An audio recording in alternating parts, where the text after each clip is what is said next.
શ્રી વલ્લભાધીશ કી જય, પુષ્ટિ માર્ગ કી જય।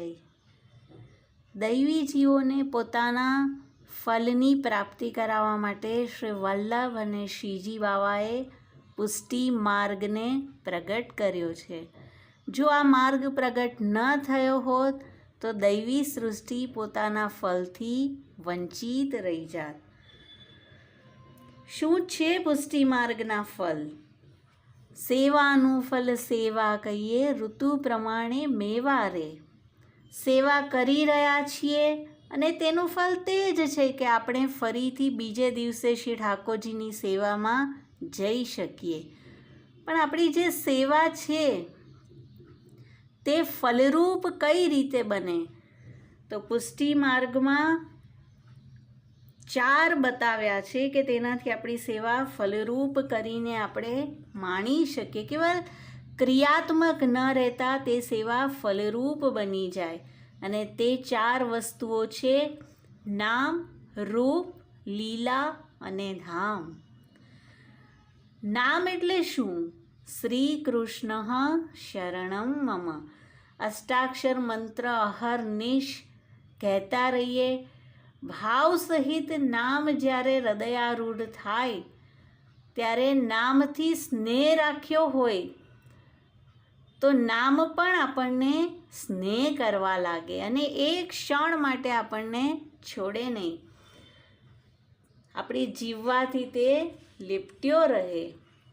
નામ અને નામ લેવાવાળાની મિત્રતા થઈ જાય અને ત્યાર પછી એવી અવસ્થા આવી જાય કે એક એક ક્ષણમાં તે નામ, અષ્ટાક્ષર મંત્ર જે જીવ બોલી રહ્યો છે તે શ્રી ઠાકોરજીને સિફારિશ કરે, તે જીવને ઠાકોરજી પાસે બડાઈ કરે અને જ્યારે નામ મુખથી નીકળે ત્યારે પ્રભુને રસભરી મધુર ચોટસી શ્રીઅંગ અને શ્રવણમાં સ્પર્શ કરે છે અને પ્રભુ ચોંકીને તે જીવની સામે કૃપા ભરીને ચિતવે છે।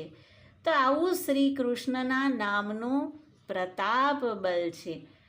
તો નામ ફલરૂપ કેવી રીતે થાય કે આપણે સતત પહેલાં પ્રયત્નપૂર્વક આ નામનો જપ કરવાની ટેવ પાડીએ। ચાચાજી જેવી રીતે સૂતા પણ હોય તો આપના રોમે રોમથી અષ્ટાક્ષર મંત્રની ધ્વનિ સંભળાતી।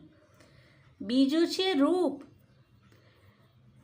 પ્રભુજીના દર્શન કરતા રહીએ અને એવી અવસ્થા થઈ જાય કે શ્રી ઠાકોરજી પણ તે જીવ વિના ન રહી શકે।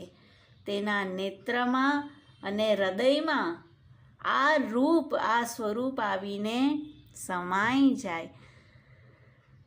જો ઘણીવાર એમ કહીએ કે પ્રભુમાં ચિત્ત લાગતું નથી તો તેનો એક બહુ સરસ ઉપાય છે। એમ વિચારીએ કે પ્રભુ મારી સામે ટગર જોઈ રહ્યા છે તો કંઈ પણ આપણે કરતા હશું અને વારે આપણી દ્રષ્ટિ પ્રભુમાં જ જશે કે શું અત્યારે બી પ્રભુ મને જોઈ રહ્યા છે? અને ચાહે આપણું ચિત્ત ક્યાંય બીજે જાય પણ ખરું, પણ પ્રભુજીનું ચિત્ત તો અષ્ટપ્રહર તેના સેવકમાં જ લાગેલું રહે છે। તેના સેવક સિવાય આપ બીજા કોઈને ઓળખતા પણ નથી। તો આ છે રૂપની અવસ્થા, રૂપરૂપી ફલ। અચ્યુતદાસજી નિત્યલીલાના મધુરા કે જેઓ અહર્નિશ માનસીમાં રહેતા અને શ્રી ગુસાઈજી શ્રીનાથજીને રાજભોગ ધરીને તેમને દર્શન દેવા પધારતા, પણ શ્રી હરિરાયજી ભાવ પ્રકાશમાં કહે છે દર્શન દેવે નહીં દર્શન કરવે પદાર્થે। અચ્યુતદાસજી કે નેત્ર મેં શ્રી આચાર્યજી ઝલકતે। તો આ રૂપ એવું સમાઈ જાય છે। કનૈયા શાલને જ્યારે શ્રી ગુસાઈજીએ રણછોડજીના દર્શન કરાવ્યા અને પછી પૂછ્યું રણછોડજી કે દર્શન કિએ? અને કનૈયા શાલ કહે છે ગોવર્ધન ધર નૈનન લાગી રહે હૈ। તો આવી અવસ્થા તે જીવની થઈ જાય। આ છે બીજું ફલ।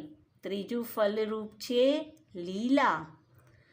વ્રજભક્ત સંગ અખંડ લીલા પ્રભુ કરી રહ્યા છે તેની પ્રાપ્તિ થાય। કેવલ દર્શન નહીં, તે લીલામાં સંમિલિત તે જીવ થાય, વ્રજભક્તનું રૂપ તેનું થઈ જાય અને તેના સંગ પણ પ્રભુ લીલા કરે. સુધી કરીએ ગોવિંદ સ્વામીની કે શ્રીજીની જ્યારે રાજભોગ સરે અને આરતી થાય તે પહેલાં જ પ્રસાદ લઈ લેતા. વૈષ્ણવોએ શ્રી ગુસાઈજીને ફરિયાદ કરી અને શ્રી ગુસાઈજીએ કહ્યું કે કાલથી તમે અનવસર થાય પછી પ્રસાદ લેજો. અને જ્યારે બીજે દિવસે તેમ કર્યું, શ્રી ઠાકોરજી જગમોહનમાં કેટલી વાર આવીને ઊભા રહ્યા, કેટલા વાર આંટા માર્યા અને કહે છે કે મારો ઘોડો આવે પછી જ હું વનમાં જાઉં. શ્રીજી તેમને ઘોડો બનાવતા, તેમના પીઠ પર સવાર થઈને વનમાં જતા. અને કેવા સેવક છે કે એકવાર શ્રીજી પીઠ પર છે અને લઘુ શંકા કરવા જવું હતું. શ્રીજીને વિનંતી કરી કે કૃપાનાથ આપ પીઠ પરથી તનક ઉતરો. અને શ્રીજી કહે છે કે તારે જે કરવું હોય એમ જ કરી લે, પણ હું તો ઉતરીશ નહીં. તો આવી અવસ્થામાં પણ પ્રભુજીને છોડવા તૈયાર નથી. લીલા સતત આવા સેવકો સાથે કરી રહ્યા છે. અને બીજે દિવસે જ્યારે ગોવિંદ સ્વામીને અવેર થઈ હતી, શ્રીજીએ ગુસાઈજીને કહ્યું કે આજે તો ગોવિંદદાસને પ્રસાદ લેવામાં અવેર થઈ, તો અમને વનમાં જવામાં અવેર થઈ. અને બીજા દિવસથી તે રીતે જેમ પહેલાં લેતા હતા તે રીતે પ્રસાદ લઈ લેતા. તો શ્રીજી આવી અવસ્થામાં પણ છોડવા તૈયાર નથી. અને જ્યારે ઘરના બધા સેવકો શ્રી ઠાકોરજીમાં નથી લાગી રહ્યા, શ્રી ઠાકોરજી રૂપી સુખથી વંચિત થઈ રહ્યા છે, ત્યારે કેટલું બધું તેઓ ગુમાવી રહ્યા છે. માનો તેમના સમાન કોઈ કંભાગી નથી. તો આ હતું ત્રીજું લીલા, કે આપણું સેવ્ય સ્વરૂપ આપણી સાથે ન્યારી ન્યારી લીલા કરે. અને ચોથું છે ધામ, આપનું જે નિજધામ શ્રીમદ વૃંદાવન લીલા સ્થલી, ત્યાં જીવનો વાસ થઈ જાય.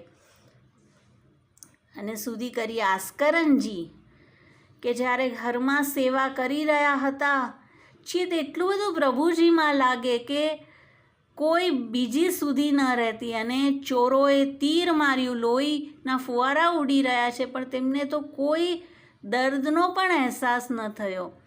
અને જ્યારે સેવામાંથી બહાર આવ્યા અને જોયું કે મારા ઉપર કોઈ વસ્ત્ર બાંધેલું છે, પૂછે છે કે આ શું થયું હતું.